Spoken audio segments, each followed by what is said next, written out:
नमस्कार दोस्तों, आप सभी का स्वागत है। और जब से आईपीएल शुरू हुआ है तब से, जैसा कि मैं पहले ही बोल चुका हूं, कि रोमांच अपने चरम पे है। हर दिन वो जो रोमांच है और बढ़ता ही जा रहा है, लेकिन हर दिन एक नया विवाद भी आता ही जा रहा है। पहले इरफान पठान को कमेंट्री से बाहर करना फाइनल से, और उसके बाद फिर हरभजन सिंह का जोफ्रा आर्चर के ऊपर एक तरह से नस्लविरोधी टिप्पणी करना। अब एक नया विवाद खड़ा हुआ है कोलकाता ईडन गार्डन्स के चीफ क्यूरेटर का जो है बयान, वो विवाद खड़ा कर दिया है। कोलकाता अपना 2 मैच खेल चुकी है, एक ईडन गार्डन्स में खेली और कल गुवाहाटी में खेली। पहले मैच में उसे हार का सामना करना पड़ा और गुवाहाटी में राजस्थान रॉयल्स के खिलाफ जीत दर्ज करी कल के डेट। लेकिन इसके बाद हार जब मिली ईडन गार्डन्स में, तो अजिंक्य रहाणे ने कहा था कि हमारी टीम के लिए यहाँ स्पिन फ्रेंडली पिच होने से अच्छा रहेगा, हमें मदद मिलेगी। और कोई भी होम ग्राउंड जिसका होता है, जो वहाँ की जो होम टीम होती है, वो चाहती है कि हमारा जो होम ग्राउंड है वो हमारे लिए ही, मतलब अपनी टीम के लिए फ्रेंडली पिच चाहती है। तो अजिंक्य रहाणे यहाँ पे गलत नहीं, क्योंकि उनका ताकत भी स्पिन है। लेकिन वहाँ पे ये हमारी टीम की ताकत को सूट भी करेगा, इस तरह से उन्होंने बयान दिया था।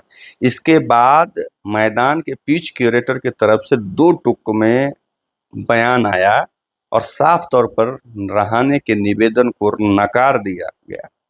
इसके बाद हर्षा भोगले और साइमन डोल, ये दोनों, साइमन डोल न्यूजीलैंड के क्रिकेटर, पूर्व क्रिकेटर और अब वर्तमान में कमेंटेटर, हर्षा भोगले कमेंटेटर हैं। इन दोनों ने इस पर जो है पिच क्यूरेटर की बात उनको अच्छी नहीं लगी, जिस पर दोनों ने अपनी प्रतिक्रिया दी है, तीखी प्रतिक्रिया दी है। ईडन गार्डन्स के जो पिच क्यूरेटर हैं सुजान मुखर्जी ने अजिंक्य रहाणे का आग्रह मानने से इनकार कर दिया, जबकि बेचारा जो सभ्य, जिसको ये जेंटलमैन गेम कहा जाता है, उसके हिसाब से देखें तो अजिंक्य रहाणे सही में जेंटलमैन है। बेचारे ने एक राय रखी, मांग करी, और वो कहीं से गलत मांग नहीं, जायज मांग है कि भाई अपनी टीम के लिए वो मतलब फ्रेंडली पिच चाहते हैं।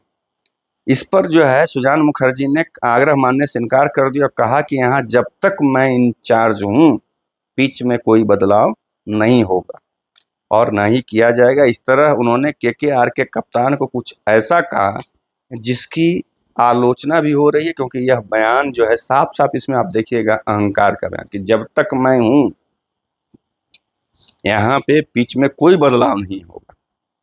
ये एक तरह से समझिए कि डायरेक्ट मतलब जो है वो अब उनके अंदर जो अहंकार ही दिख रहा है ना, वो अजिंक्य रहाणे को, उनको दिखाना चाह रहे हैं कि हम तुमसे ज्यादा बड़े थे, हम जो चाहेंगे वही होगा, तुम कहोगे वो नहीं मानेंगे। इसके बाद जो हर्षा भोगले ने कहा कि अगर मैं केकेआर में होता, उन्होंने टिकी टिप्पणी करी, इस बयान से बुरा लगता, मैंने 120 पिच नहीं मांगी थी। उन्होंने एक तरह से इस पर जो है रहाणे के समर्थन में बयान है कि सिर्फ यही कहा कि मुझे एक ऐसी पिच दे दो जहां मेरे गेंदबाज टीम को मैच जिताकर दे सके।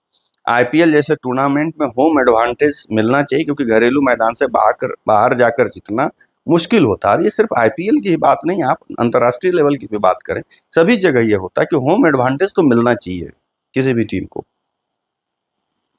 उसके बाद साइमन डूल ने भी गुस्से में बयान दिया कि और ज्यादा वो गुस्से में वो आ गए। उन्होंने कहा कि अगर आप स्थानीय टीम की इच्छाओं पर ध्यान नहीं दे रहे हैं तो बस अपनी फ्रेंचाइजी को कहीं और ले चले जाइए। मैंने सीधा सीधा कहा कि अगर ये क्यूरेटर नहीं सुन रहा है ईडन गार्डन्स का, तो सीधा यहाँ से आप अपना होम ग्राउंड कहीं और शिफ्ट कर दीजिए और टीम उधर ही लेके चले जाइए। इस तरह से उन्होंने सीधा सीधा एकदम तीखी टिप्पणी, जो कहता है, बहुत ज्यादा गुस्से में बयान दिया। उनका काम खेल पर अपनी राय देना नहीं है, इसके लिए उन्हें वेतन नहीं दिया जा रहा। वो साफ साफ उन्होंने कहा कि भाई आपका काम है पिच को तैयार करना, और जो कह रहा है वहां पे, जो वहाँ का होम टीम है, वो उसके हिसाब से आपको ग्राउंड तैयार करना चाहिए। आप बयान मत दीजिए खेल पर, आपका काम वो नहीं है। अब इसके बाद सोचिए कि दिन प्रतिदिन आप सोचिए रहाणे के साथ, मतलब इस तरह का एक क्यूरेटर बात कर रहा है, उसके बयान पर वो प्रतिक्रिया दे रहा है कि भाई जब तक मैं हूं यहाँ पे चेंज नहीं होगा। ये कितना दुखद है कि अगर वो उन्होंने होम एडवांटेज के लिए कहा कि हमारे स्पिनिंग फ्रेंडली पिच होनी चाहिए, तो हमारे लिए ज़्यादा बेहतर होगा, हमारी टीम को सूट करेगा। और कोई भी, जैसे 7 मैचेस जो है खेलना होता है होम ग्राउंड पे, और आपको प्लेऑफ में पहुंचने के लिए कम से कम 16 तो पक्का चाहिए। 14 में वो फाइनल नहीं होता, 16 कम से कम चाहिए।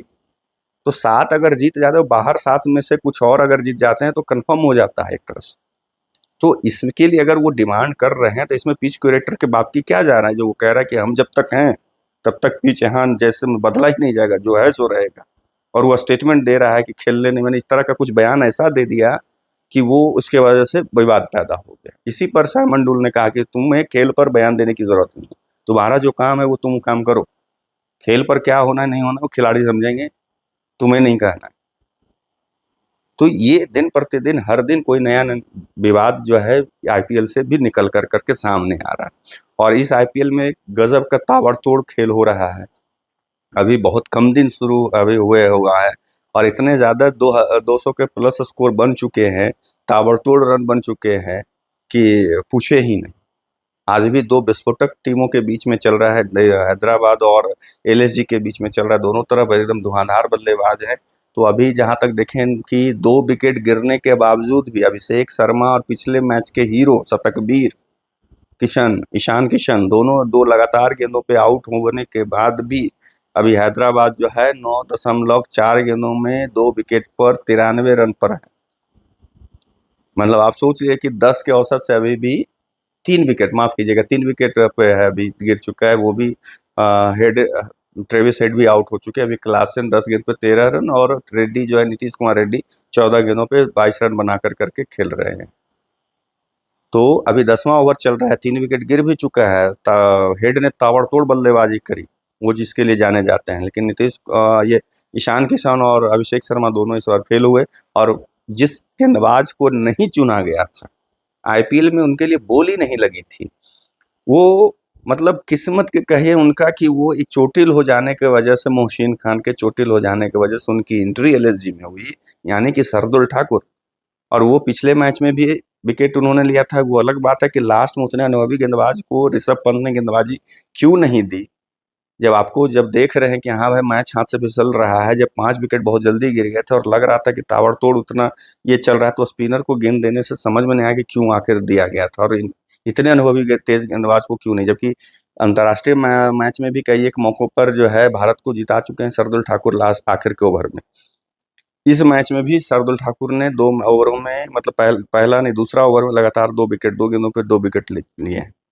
खैर अब अभी स्कोर देखिए क्या है कि अभी के हिसाब से अगर ऐसा बना रहता है तो 200 फिर देखने को मिलेगा और उस तरफ से भी आपको स्कोर दिखेगी। और ऐसे इसके लिए अगर कहें कि एलएसजी के लिए एक खुशखबरी भरा ये रहा कि आवेश खान फिट होकर के आज के मैच खेल रहे हैं। गेंदबाजी उनकी पक्ष जो है कमजोर है, क्योंकि आकाशदीप चोटिल हैं, मोहसिन खान चोटिल हैं, मयंक यादव चोटिल हैं और आवेश खान भी चोटिल थे। ये सारे लोग रिहैब कर रहे थे एनसीए में, लेकिन आवेश खान की वापसी हो गई है। मोहसिन खान के रिप्लेसमेंट आ चुके हैं। बाकी मयंक यादव भी जो है मतलब वो आउट हो चुके हैं। अब देखना है कि आकाशदीप फिट होकर करके टीम जल्दी ज्वाइन करते हैं कि नहीं करते हैं और आज स्कोर कितना बनेगा आप लोग कुछ प्रोडिक्शन करके बताइए। तब तक के लिए आप लोगों से विदा लेता हूँ, दूसरे वीडियो में मिलूंगा। नमस्कार।